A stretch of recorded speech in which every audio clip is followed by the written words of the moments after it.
最強呢？等22格小童軍話俾你哋聽啦。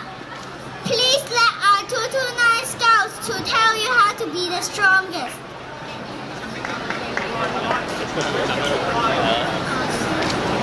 本身我哋強跑俾其他10波喎。其實我一陣。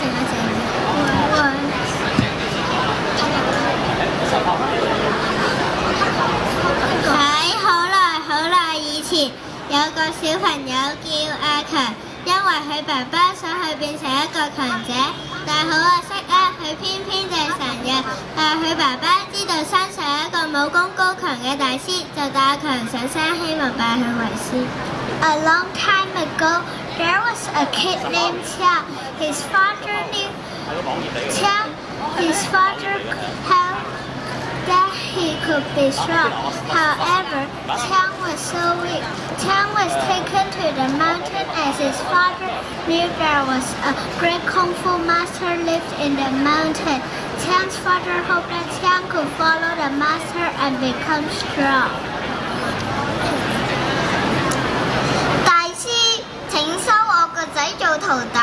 我希望佢會變成個強者。做我徒弟好辛苦㗎喎，佢頂唔頂得住㗎？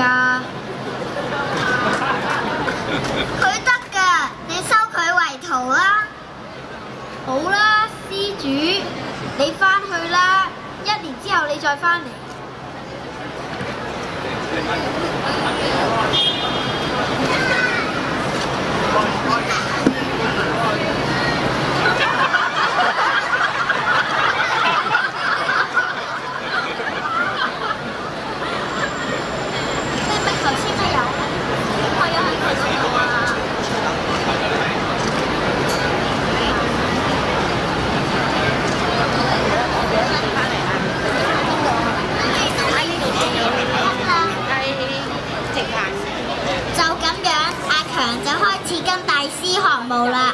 Qiang started to learn Kung Fu taught by the master afterwards.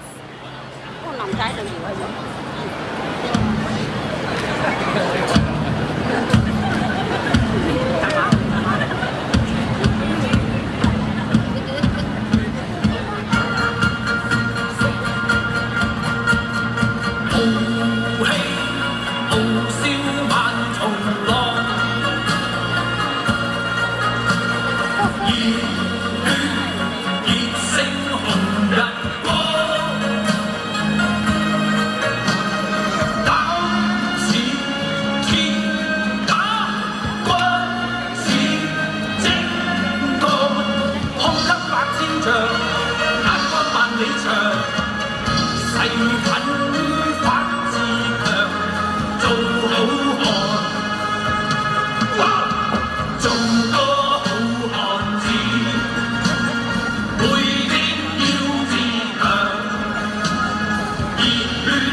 Time flies after 1 year.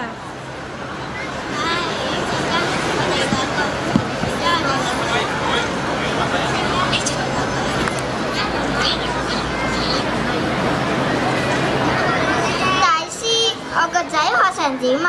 好，我而家安排阿強同埋幾個師兄會比武，你自己睇下。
施主，你錯啦！你睇下佢嘅眼神，雖然佢每次都被打敗，但佢冇放棄，好堅定咁樣再接受挑戰，能夠